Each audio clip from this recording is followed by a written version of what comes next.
ನಮಸ್ತೆ ರೈತ ಬಂದವರೇ, ಕೃಷಿ ಮಿಡಿತ ಚಾನಲ್ಗೆ ಮತ್ತೊಮ್ಮೆ ಸುಸ್ವಾಗತ. ನಾನು ಆವಾಗಲೇ ಹೇಳ್ದಂಗೆ ಚೇತನ್ ಅವರಂತ ನಿಮಗೆ ಹೇಳಿದ್ದೆ ಗುಡ್ಡದ ಬೀರಿನಳ್ಳಿ. ಅವ್ರಿಗೆ ನಮ್ಮ ಹತ್ರ ಇದ್ದಾರೆ, ಬನ್ನಿ ಅವ್ರ ಹತ್ರ ನಮ್ಮ ಒಪಿನಿಯನ್ನ ಅವ್ರು ಇದು ಮಾಡಿದ್ದೆಲ್ಲ ತೊಗೊಳ್ಳೋಣ. ಸರ್ ನಮಸ್ತೆ. ನಮಸ್ತೆ ಕೃಷಿ ಬಂದವರೇ, ಸರ್ ಚೇತನ್ ಅಂತ ಹೇಳಿ ಜಿಂಜರ್ ಫೀಲ್ಡ್ ಮಾಡಿದರು, ಮೊದಲು ಮಾಡಿದ್ರು ಸಹಿತ. ಬಟ್ ಆವಾಗ ನಾನು ಕನ್ಸಲ್ಟೇಷನ್ನು ಕೊಡಬೇಕಾದ್ರೆ ಅವರು ಅವಾಯ್ಡ್ ಮಾಡ್ಕೊಂಡಿದ್ರು, ತೊಗೊಂಡಿದ್ದಿಲ್ಲ ಹೇಳ್ಬೇಕಂದ್ರೆ. ಬಟ್ ಆಮೇಲೆ ಇವ್ರು ನಾ ಪರಿಚಯ ಆಗಿ ನಾನೇನು ಫಸ್ಟಿಂದ ಹೇಳಿದ್ದೀನಿ ಅದನ್ನೇ ನೀಟಾಗಿ ಮಾಡ್ಕೊತ ಬಂದರೆ ನೀವು ನೋಡ್ಬೋದು. ಫೀಲ್ಡ್ ಈಗ ಇವೆಲ್ಲ ಇವ್ರದ್ದೇ ಫೀಲ್ಡ್ ಮೇಂಟೈನ್ ಮಾಡಿರೋದು. ಇಲ್ಲೂ ಒಂದು ಸ್ವಲ್ಪ ಇದೆ, ಇವ್ರ ಮನೆ ಹಿಂದ್ಗಡೆ ಒಂದು 3 ಎಕರೆ ಇದೆ. ಸೊ ಸರ್ ನಮಸ್ತೆ.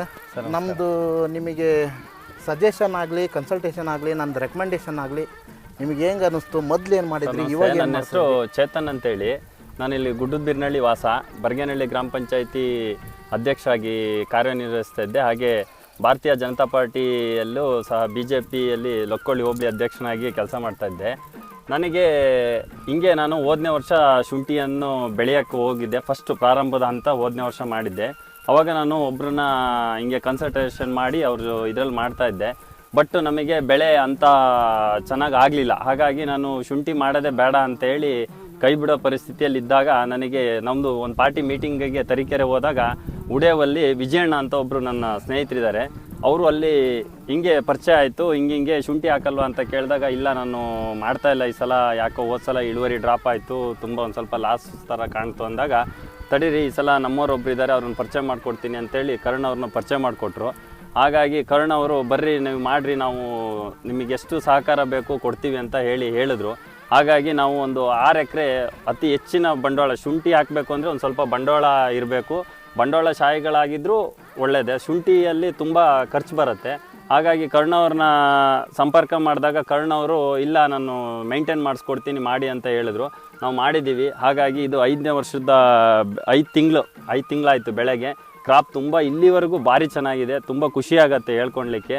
ಅದಕ್ಕೆ ನಾನು ಕರ್ಣವರಿಗೂ ಸಹ ಅಭಿನಂದನೆಗಳನ್ನು ಸಲ್ಲಿಸ್ತೀನಿ. ಇದೇ ಥರ ಮುಂದೆ ಇನ್ನೊಂದು 2 ತಿಂಗಳು 3 ತಿಂಗಳು ಕಾಪಾಡಿಕೊಂಡ್ರೆ ಒಳ್ಳೆ ಇಳುವರಿ ಬರುತ್ತೆ ಅಂತ ಹೇಳ್ತಾ ಇದ್ದಾರೆ. ಇಳುವರಿ ಹೋದ ಸಲ ನನಗೆ ಎಕರೆಗೆ ಒಂದು 250-300 ಚೀಲ ಬಂದಿತ್ತು. ಈ ಸಲ ನನಗೆ ಅನ್ನಿಸ್ತಾ ಇದೆ ಒಂದು 400-500 ಚೀಲ ಬಂದೇ ಬರುತ್ತೆ ಅಂತೇಳಿ. ಹಾಗಾಗಿ ಕರ್ಣವರಿಗೂ ನಾನು ತುಂಬ ಹೃದಯದ ಅಭಿನಂದನೆಗಳನ್ನ ಹೇಳ್ತೀನಿ. ರೈತರುಗಳಿಗೆ ಗೌರ್ಮೆಂಟಿಂದ ಆದರೂ ಸಹ ರೈತರುಗಳಿಗೆ ಇಂತಹ ಒಬ್ಬ ಸಹಕಾರ ಮಿತ್ರರಾಗಿ ಗೌರ್ಮೆಂಟು ಸಹ ಅಲರ್ಟ್ ಮಾಡಿದ್ರು ಅದು ತುಂಬ ಒಳ್ಳೆಯ ಇದಾಗತ್ತೆ. ರೈತರು ಕೃಷಿ ಮಾಡಲಿಕ್ಕೆ ತುಂಬ ಬೆಳೆ ಮಾಡಲಿಕ್ಕೆ ಉತ್ಸಾಹ ಇರ್ತಾರೆ, ಅವರಿಗೆ ಐಡಿಯಾ ಇರಲ್ಲ, ಮಾರ್ಗದರ್ಶನ ಇರಲ್ಲ. ಕರ್ಣವ್ರು ನಮಗೆ ಒಳ್ಳೆ ಮಾರ್ಗದರ್ಶನ ಕೊಟ್ಟರು, ಒಳ್ಳೆ ಔಷಧಿಗಳನ್ನು ರೆಫರ್ ಮಾಡಿದ್ದಾರೆ. ಅವರಿಗೂ ಸಹ ನಾನು ಇನ್ನೊಮ್ಮೆ ತುಂಬ ಹೃದಯದ ಅಭಿನಂದನೆಗಳನ್ನ ಹೇಳ್ತಾ ಇದ್ದೇನೆ.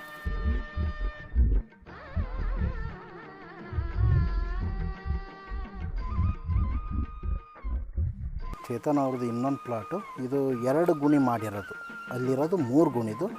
ನಾ ಬೆಟರ್ ಹೇಳ್ತಾ ಇದ್ದೀನಿ, ನೀವು 2 ಗುಣಿಗೆ ಹೋಗಿ ಮಾಡಬೇಕಾದ್ರೆ, ಶುಂಠಿ ಮಾಡೋಕ್ಕಾದ್ರೆ 2 ಗುಣಿ ಲೆಕ್ಕದಾಗಿ 2 ಸೀಡ್ಸ್ ಇಟ್ಕೊಂಡು ಹೋಗಿ. ಇದು ಸರ್ದು ಫೇವ್ರೇಟ್ ಪ್ಲಾಟ್. ಇದು ಆಲ್ರೆಡಿ ಹೂಕಂದು ಸ್ಟಾರ್ಟ್ ಆಗಿ ಆಲ್ರೆಡಿ ಒಂದು 30-40% ಹೂಕಂದು ಬಂದಿದ್ದಾವೆ ಆಲ್ರೆಡಿ.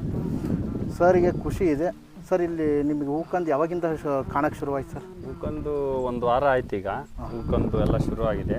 ಆಲ್ರೆಡಿ ಒಂದು 25-30% ಹೂಕಂದು ಬಂದಿದೆ. ಓಕೆ, ಎಲ್ಲ ಬಂದಿದೆ, ಚೆನ್ನಾಗೂ ಆಗಿದೆ ಹೇಳಿ. ಆದರೆ ಸರ್ ಹೇಳ್ದಂಗೆ 2 ಗುಣಿ ಬೆಟರು. 2 ಗುಣಿನೇ ರೈತರು ಮಾಡಿದ್ರೆ ತುಂಬ ಬೆನಿಫಿಟ್ಸ್ ಆಗುತ್ತೆ. ಈಗ ಮೈನರ್ ಅಂದರೆ ಇಲ್ಲಿ ಎಲೆ ಸುಟ್ಟಿರೋ ಅಂತ ಕಾಣಿಸ್ತಾ ಇದೆ, ಈಗ ಡೆಫಿಷಿಯನ್ಸಿ ಬರುತ್ತೆ. ಯಾಕಂದ್ರೆ ಪೊಟ್ಯಾಶ್ ಯಾಕೆ ಹೇಳ್ತಾ ಇದ್ದೀನಿ ಅಂದರೆ, ಈಗ ಆಲ್ರೆಡಿ ಹೂಕಂದು ಬಂದಿದೆ, ರಿಕ್ವೈರ್ಮೆಂಟ್ ಜಾಸ್ತಿ ಇದೆ. ಪೊಟ್ಯಾಶು, ಕ್ಯಾಲ್ಶಿಯಮ್ಮು, ಬೋರಾನು, ಇದು ರಿಕ್ವೈರ್ಮೆಂಟ್ ಜಾಸ್ತಿ ಇರುತ್ತೆ. ಅದನ್ನು ಸಹಿತ ಸಿಮ್ಟಮ್ಸು ಎಲ್ಲೆಲ್ಲೇ ನೋಡ್ಬೋದು.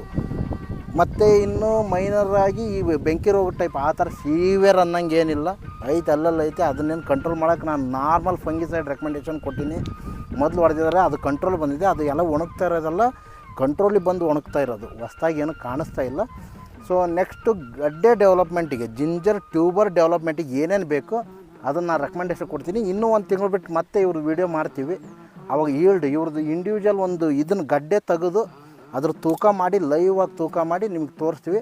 ಸೀಡ್ಸ್ ಬೇಕಾದರೂ ಪರ್ಚೇಸ್ ಮಾಡ್ಬೋದು ಇವರಿಂದ, ಏನು ತೊಂದರೆ ಇಲ್ಲ. ರೋಗ ಮುಕ್ತ ಪ್ಲಾಟು ಮೈನರ್ ಇರೋವು ಅವು ಎಲ್ಲ ಪ್ಲಾಟಲ್ಲಿ ಇರ್ತವೆ. ಯಾವ ಪ್ಲಾಟು ಆ ಥರ ಇರುತ್ತೆ ಅಂತ ಹೇಳಲ್ಲ.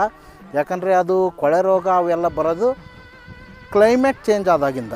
Soil borne disease, seed borne disease ಎಲ್ಲ ಏನಾಗ್ತವೆ ಕ್ಲೈಮೇಟ್ ಚೇಂಜ್ ಆದಾಗ ಫಂಗಲ್ ಸ್ಪೋರ್ಸ್ ಏನಿರ್ತಾವೆ ಡೆವಲಪ್ ಆಗ್ತವೆ. ಫೇವರೇಬಲ್ ಕಂಡೀಷನ್ ಡೆವಲಪ್ ಆದಾಗ ಅದನ್ನೇನು ಕಂಟ್ರೋಲ್ ಮಾಡ್ಬೋದು. ಆ ಥರ ಎದುರ್ಕೊಂಡು ಏನು ಮಾಡೋಂಗಿಲ್ಲ.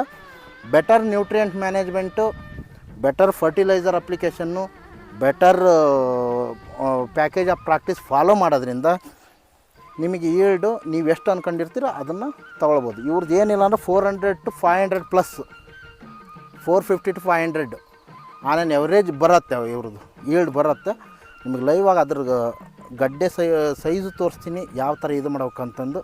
ಸರು ಸೀಡ್ ಸೆಲೆಕ್ಷನ್ನಿಂದ ಹಿಡಿದು ಇಲ್ಲಿವರೆಗೂ ಏನು ಹೇಳಿದಾವೆ ಪ್ರತಿಯೊಂದು ಮಾಡ್ಕೊಂಡು ಬಂದಿದ್ದಾರೆ. ಅಲ್ಲಿ ಒಂದೆರಡು ಮಿಸ್ ಆಗಿರ್ಬೋದು, ನೋ ಪ್ರಾಬ್ಲಮ್. ಬಟ್ ಈ ಥರ ಮಾಡಿದ್ದೈತಲ್ಲ ಪ್ಲಾಟ್ ನೀವು ನೋಡ್ಬೋದು, ಖುಷಿ ಆಗುತ್ತೆ ನೋಡೋಕ್ಕೂ ಒಂಥರ ಖುಷಿ ಆಗುತ್ತೆ. ಸರಿಗೆ ಖುಷಿ ಆಗುತ್ತೆ. ಫೋನ್ ಹಚ್ಚಿ ಹೇಳ್ತಿರ್ತಾರೆ ಸರ್, ಏನೇ ಪ್ರಾಬ್ಲಮ್ ಬಂದರೂ ಇಮಿಡಿಯೇಟ್ ಕಾಲ್ ಮಾಡ್ತಾರೆ, ಫೋಟೋ ಹಾಕ್ತಾರೆ, ಅದಕ್ಕೇನು ಸಜೆಷನ್ ಬೇಕೆಲ್ಲ ಕೊಡ್ತಾ ಇರ್ತೀವಿ. ಸರ್ ನಿಮ್ಗೆ ಖುಷಿ ಆಗಿದೆಯಲ್ಲ? ತುಂಬ ಖುಷಿಯಾಗಿದೆ ಕರುಣ್ ಅವರೇ. ಇದೇ ಥರ ತುಂಬ ಖುಷಿಯಾಗಿದೆ. ಈ ಸಲ ನಮ್ಮ ಅನಿಸಿಕೆ ಪ್ರಕಾರ ಒಂದು 500 ಚೀಲಕ್ಕೇನು ಮೋಸ ಇಲ್ಲ ಅಂತ ಅನಿಸ್ತಾ ಇದೆ. ಅದರಲ್ಲೂ ಈ ಸಲ ಸೀಡ್ಸಿಗೂ ಹೋಗುತ್ತೆ ಅಂತ ಹೇಳ್ತಾ ಇದ್ದಾರೆ. ಭಾರಿ ಚೆನ್ನಾಗಿದೆ ಸೀಡ್ಸ್. ಇನ್ನೊಂದು ಸರ್ ಹೇಳಿದ್ರು ಸೀಡ್ಸ್ ಸೆಲೆಕ್ಷನ್ ಹೆಂಗೆ ಮಾಡ್ಬೇಕು ಅನ್ನೋದು ಹೇಳ್ತೀನಿ ನೆಕ್ಸ್ಟ್ ವೀಡಿಯೋದಲ್ಲಿ.